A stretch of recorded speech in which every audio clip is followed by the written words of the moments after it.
खुश आमदीद दोस्तों, आप सबका स्वागत है। आप सबको ईद मुबारक। आज इत्तफाकन मेरी जो किताब है the Punjab bloodied partitioned and cleansed, इसका तीसरा edition Oxford University Press Karachi वालों ने पब्लिश करके मुझे भेजा। तो लगता है कि ये ईद का ये एक तोहफा बन गया मेरे लिए। इस तरह अब इसका जो ये नई जो इसका हमने टाइटल भी बदला है। अब ये ऐसे नज़र आती है।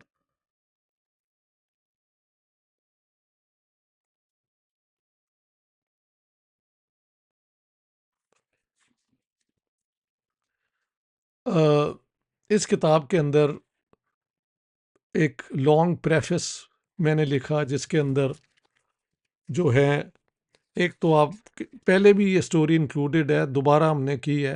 यानी कि हरभजन कौर जो बाद में शहनाज बेगम बन गई, और उसके बाद जो उसके फैमिली के साथ हुआ, वो वाली स्टोरी। इसके बाद एक बड़ी दिल तोड़ने वाली स्टोरी है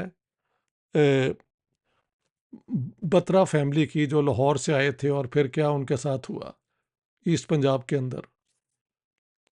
ललित मोहन जैन जी, जिनको मैं मिल चुका हूँ, जो पोस्ट ऑफिस के एक सीनियर ऑफिसर रिटायर हुए इंडिया में। Beli Ram and brothers of Lahore, ये वो हिंदू फैमिली थी जो पाकिस्तान बनने के बाद भी 1971 तक ये पाकिस्तान में रहे।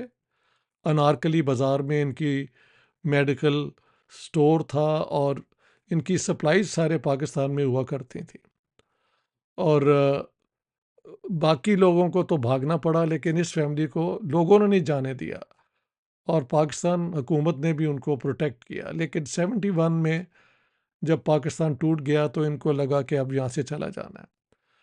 मैं इसी साल जब दिल्ली इंटरनेशनल बुक फेयर में था, तो इसी ख़ानदान के एक जो हैं बेली राम के बेटे, वो मुझे मिले और मुझे बहुत खुशी हुई। तो उनकी भी स्टोरी इसके अंदर इंक्लूडेड है। लाला मेला राम एंड राय बहादुर राम सरन दास। लाला मेला राम जो हैं, ये लाहौर की पुरानी एक हिंदू फैमिली, खत्री फैमिली। उनकी स्टोरी है कि उनकी कितनी खिदमात थी लाहौर के लिए और यहाँ के लोगों के लिए। इन्होंने इंडस्ट्रीज़ लगाई, और वहाँ पे जो वर्कर्स के लिए जो घर बनाए, वो इतने प्रोग्रेसिव थे।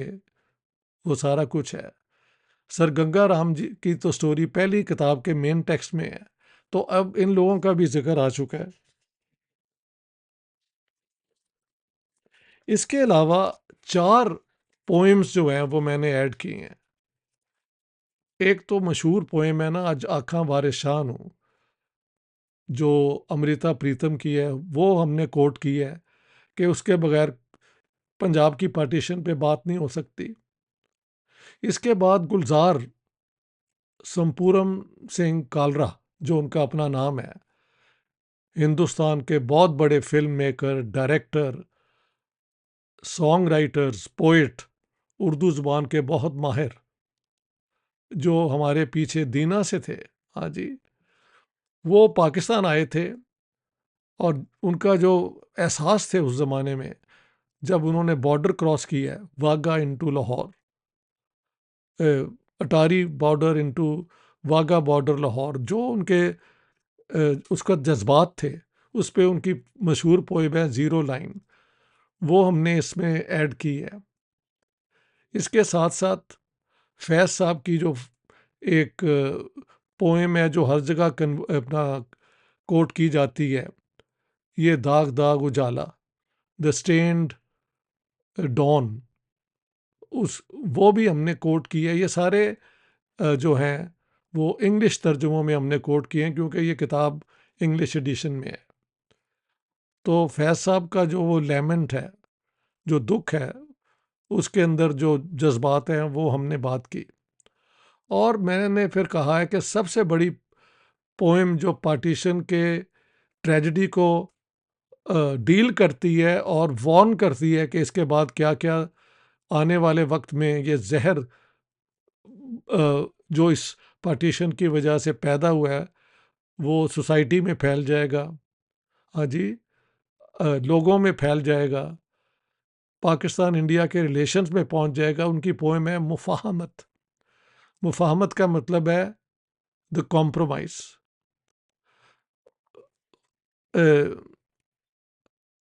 साहिर ने अपने टिपिकल अंदाज में बात की है कि हम सब निकले थे हिंदुस्तान को मिल के आज़ाद कराने के लिए, लेकिन इस आज़ादी को हासिल करने के लिए हमें एक बहुत बड़ा कॉम्प्रोमाइज़ करना पड़ा, और वो ये था कि हम दो टुकड़ों में टूट गए। इसके बाद जो होगा वो यही होगा कि ये जो एक हेट्रेड का फलसफा पैदा हो गया है, if you are not from my faith, my race, my sect, जो भी आप कह लें, माई कल्ट, तो आप मेरे दुश्मन हैं। ये आने वाले वक्त में हिंदुस्तान पाकिस्तान के ताल्लुकात में बहुत एक नेगेटिव फोर्स कायम होगा। तो मैंने कहा कि ये 4 पोएम्स जो हैं ये भी ऐड की हैं, और बाकी तो वही है टेक्स्ट मटेरियल जो आपने पहली एडिशंस में भी है। कुछ टाइपिंग एरर थे, कुछ और करेक्शंस थी, वो हमने कर ली है। अब पाकिस्तान और इंडिया दोनों में ये जो है ना एक ही किस्म की आइडेंटिकल मेरी किताबें मौजूद हैं, ताकि पाकिस्तान में भी लोग ये जो नया प्रेफेस है वो पढ़ सकें। ये आप दोबारा देख लें। This is how it looks like the front page. इसी तरह बहुत मेहनत करके हिंदुस्तान में the Punjab bloodied and partition Rupa publications, Rupa books वालों ने पब्लिश की है। इसमें भी चारों ये पोएम्स हैं, और प्रेफेस भी वही है जो अब ऑक्सफोर्ड यूनिवर्सिटी प्रेस वाली किताब में आ गया है। लोग मुझसे पूछते हैं कि इस किताब का आपकी किताबों में, आपके जो है प्रोडक्शन में, आपकी स्कॉलरली वर्क्स में इसका क्या मुकाम है? तो मैंने कहा है कि वैसे तो अब जिस तरह जिन्ना वाली किताब हर जगह छा गई है और वो समझ भी आती है, क्योंकि वो एक इलाके की, एक कल्चर की बात नहीं है, बल्कि पूरे सब कॉन्टिनेंट के एक लीडर की बात है कि उनका क्या रोल था। और उस रोल को स्टडी करते हुए हमने महात्मा गांधी का, जवाहरलाल नेहरू का, सरदार पटेल का, मौलाना अबुल कलाम आज़ाद का, और इधर से लियाकत अली ख़ान का, ख़ान अब्दुल गफ़ार ख़ान, वहाँ से अब फिर जो है जमीयत उलमा हिंद का, राय बहादुर, अल्लाह बख्श सुमरू, ये वो लोग हैं जिन्होंने पार्टीशन के ऊपर जो रोल प्ले किया वो हमने जिन्ना वाली किताब में दी है। लेकिन ये जो किताब है पंजाब वाली, ये मेरे लिए सबसे बड़ा चैलेंज था। चैलेंज क्या था? चैलेंज ये था कि उससे पहले जो भी लिखा गया पंजाब की पार्टीशन पे, वो क्या ज़्यादातर इंग्लैंड में ही वो काम हुआ। तो वो लोग क्या करते थे कि वहाँ के जो गवर्नर पंजाब थे, उनकी 2 हफ्ते बाद एक रिपोर्ट लिखते थे, फोर्टनाइटली रिपोर्ट्स, जो सीक्रेट रहीं, बाद में वो पब्लिक हुई। वो उनको इस्तेमाल करते थे, या चीफ सेक्रेटरी की वो जो है फोर्टनाइटली रिपोर्ट्स, वो तकरीबन एक जैसी थी। जो गवर्नर कहते थे वही ज़्यादा उस रिपोर्ट्स में भी आ जाती थी, कुछ मुख्तलिफ मटीरियल भी था। और ट्रांसफ़र ऑफ पावर जो हैं, 12 वॉल्यूम उनको लोग इस्तेमाल करते थे। बायोग्राफीज़ एंड ऑटोबायोग्राफीज़, उस ज़माने के अखबारों का ज़िक्र। लेकिन ये सारा काम 14 अगस्त 1947 को ख़त्म हो जाता था, क्योंकि उसके बाद अ, अंग्रेज़ों ने ट्रांसफ़र ऑफ पावर कर दिया टू इंडिया एंड पाकिस्तान। और ये ट्रांसफ़र ऑफ पावर जो है इंडिया में ईस्ट पंजाब में और पाकिस्तान में वेस्ट पंजाब में हुआ। हाँ जी, यहाँ पे जो दो एडमिनिस्ट्रेशंस आई, उन्होंने बजाय वो जो कि एक रियासत का काम है कि आप लोगों को बचाएं हमलों से, वो डायरेक्टली या इनडायरेक्टली या तो उन्हें होने दिया या इन्वॉल्व भी हो गए। तो दोनों तरफ से जो अनवांटेड माइनॉरिटीज़ थी, ईस्ट पंजाब से मुसलमान, वेस्ट पंजाब से हिंदू सिख, उनको तकरीबन एलिमिनेट कर दिया। मेरे ख्याल से 8 लाख हिंदू मुसलमान मारे गए और 10 मिलियन को अपने घर छोड़ के तो भागना पड़ा।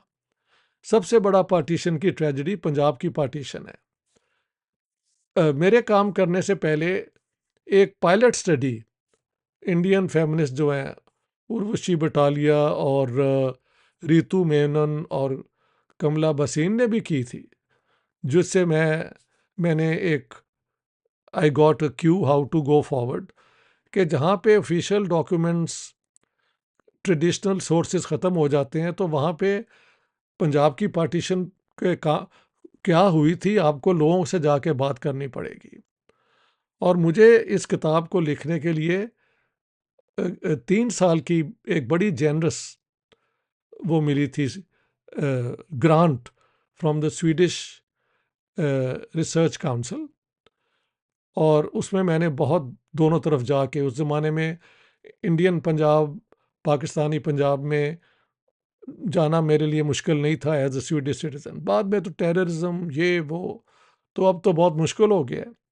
लेकिन उस ज़माने में मैंने वो सारा काम किया और मुझे 11 साल लगे एक पूरा एक्सप्लेनेशन, थ्योरेटिकल, कंसेप्चुअल क्लैरिटी और एक क्रोनोलॉजी यानी टाइमलाइन के अंदर के इवेंट्स का ट्रेस किया गया।